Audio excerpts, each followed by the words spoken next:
How's it going? Jason here. Welcome back to the channel. Thank you so much for watching. Today I'm going to do an overview of the updates to Softube's amp room. So you might notice it's a little echoey in here. I'm going to be moving in a couple of weeks, so the studio is pretty much empty. All the sound deadening stuff is taken out. So I'm going to get back into my regular upload schedule once we get into the new place, and might even do a studio build because I've got a little shed out back that the previous owners are storing some of their tools in, and I may just decide that that needs to be my bunker. So my family's basically never going to see me again. So I don't know if that's a good or a bad thing.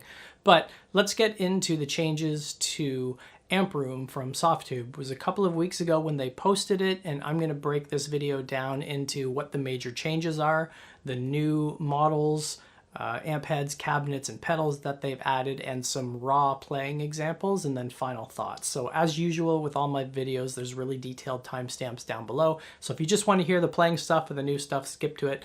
If you just want to hear the review, then you can skip to that as well. So first, let's get into the major change for amp room. So the default view, if you're familiar with Softube's products, is now called Studio View, and that's the view where you can mix and match anything however you want. So that's one of the cool things that I like about Softube amp room is it's fast, it's easy to use, and it doesn't have so many customization options that it drives you completely insane and you spend so much time fiddling with tone and less time on recording and less time on songwriting.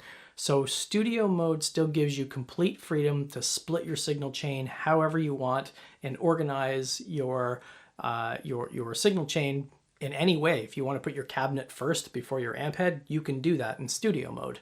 And there's a couple of little tweaks in the interface in studio mode that I'll get to in a second. And on the other side of that coin is what they're now calling suite mode. And suite mode is more like the traditional guitar amp sims that you see out there, where you've got a predetermined signal chain. So you've got pre-amp pedals that you can add. Now in suite mode, you can only add up to 3. Some of the other ones like bias effects, you can add as many as you want, but you can put 3 there, then your amp head, then your cabinets, then your post cabinet effects, and then they've added a parametric EQ that you can add at the beginning or the end of those signal chains. So let's dig into the interface changes between Studio and Suite. Okay, let's do a quick interface tour of what's different. If you've seen amp room before, it basically looks the same. There's a few things that are different. The controls up at the top are styled a little bit differently for adjusting your input and output and your noise gate and your dynamic control and all those other types of things. The view here is basically the same except for the cabinets. So this is all using the new view, which combines their previous cabinet view with some of the options that they had in their IR loader. So to be able to adjust your cabinet resonance and those things, those are all integrated here.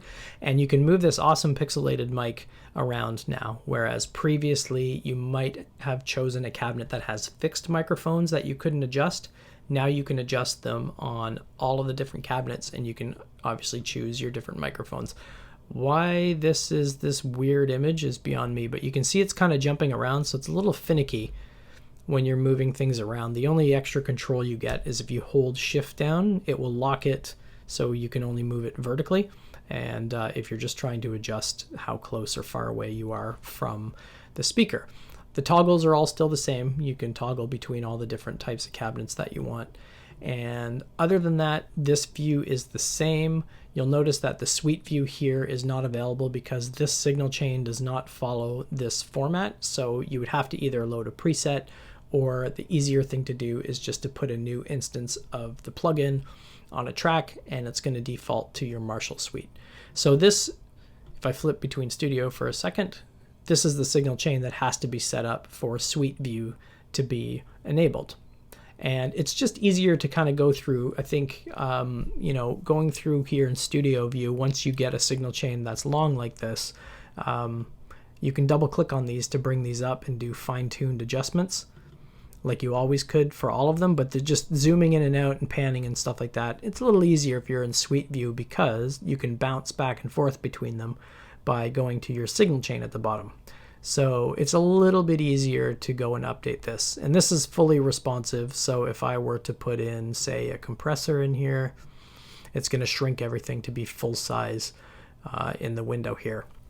Now with your pre and post effects, you can only have up to 3. So if I wanted to add another clean boost in here, I'd have to get rid of one of these. So you can only have 3. I don't think that would be a deal breaker. It's not for me because I don't use a lot of pedals anyway, but it's the same for your post effects. You can have 3 things here and you can't add anything else. You'd have to get rid of one of them. So that's the main differences in the interface between Studio and Suite view. And the way you switch between the different suites is you hover over the bottom right where the suite name is listed, and you can switch between bass and vintage and Marshall and metal, and that just basically gives you the default options for cabinets and quick setups that are part of whichever suite it is that you're using. And you still do get the access to all of the other hardware in here just simply by clicking these 2 arrows, and then you can pick whatever amps you want, and the same for the cabinets. The cabinet view here is, again, it combines some of their IR stuff with some of their previous cab interface, and then also the split and the blending options are up here at the top. So in studio mode, this is the split options that they used to have. Ah, bug report, bug report. All right, we're back on track. Okay, so studio mode, what was I saying? The mix view, right. So the mix view here. What the heck? All right, third time's the charm. I'm not going to double click on this to make it larger, but this view here is a little easier to use than Suite view because the panning, it's a little easier to see where you've got things panned. You can mute and solo, flip the phase, you can blend things together. And in Suite view, when you go to the cabinets, it's just simple controls here. It's not so bad on the Marshall view, but when you go to the vintage view, just because it's black and dark green and gray controls, it's hard to see that you actually have the controls here for it. And you can't actually type these in. So it's if you're really finicky with how you want to have things panned, the controls are just a little bit different. So by default, it's going to be in blend mode. So that will be percentage wise, and then you can remove that and you can adjust individual volumes as well. So the controls, the functions are the same, just the controls look a little bit different. So the last thing is with the presets. So if I go and open up the preset browser here, they do have the presets split out by suite. So you've got your Marshall suite presets, you've got your metal suite, and you've got your vintage suite, and the bass one's probably in here, but nobody plays bass, so we don't have to worry about that one. So when you go into your preset collections, these sound really, really good. So let's stop with the yapping and let's get into checking out some of these tones.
So it's not really that huge of an update, I guess. What it does give you is it gives you prepackaged amp heads and cabinets. So if you pick, for example, the Marshall suite, you're going to get all of the Marshall amps and Marshall cabinets that fit well together, and the presets they've created, they've gone an extra step with those presets where they've added the new parametric EQ, so you basically get recording ready or studio ready tones right out of the box very fast. I will say from playing with it, the interface does seem to be a bit snappier than it used to be, so they probably did some performance upgrades under the hood as well. But being able to have the freedom of just jumping into Suite and grabbing a tone right away is actually pretty cool. And then you still have the freedom to switch into studio mode if you want to do some mucking around and change your signal chain and things like that.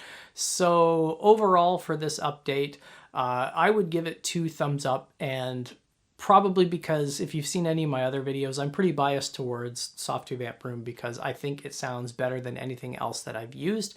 It's simple to use, like I said.